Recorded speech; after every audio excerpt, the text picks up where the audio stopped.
సింహరాశి యొక్క అధిపతి రవి. ఆ రవి మాఘమాస శుద్ధ సప్తమి సందర్భంగా మనకు రథసప్తమి అని చెప్తారు.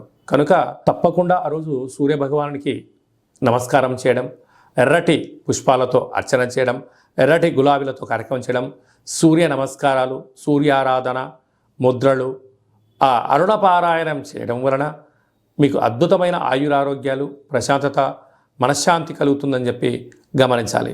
ధనస్థానంలో కేతు సంచార స్థితి ఉండడం వలన ధన విషయంలో, సమయ విషయంలో, మాట్లాడే విషయంలో ఇది అంత సరైన సమయం కాదు. మౌనం, ధ్యానం, ప్రశాంతత, ఆచితూచి మాట్లాడడం ఒక నియమంగా ఏర్పాటు చేసుకోండి.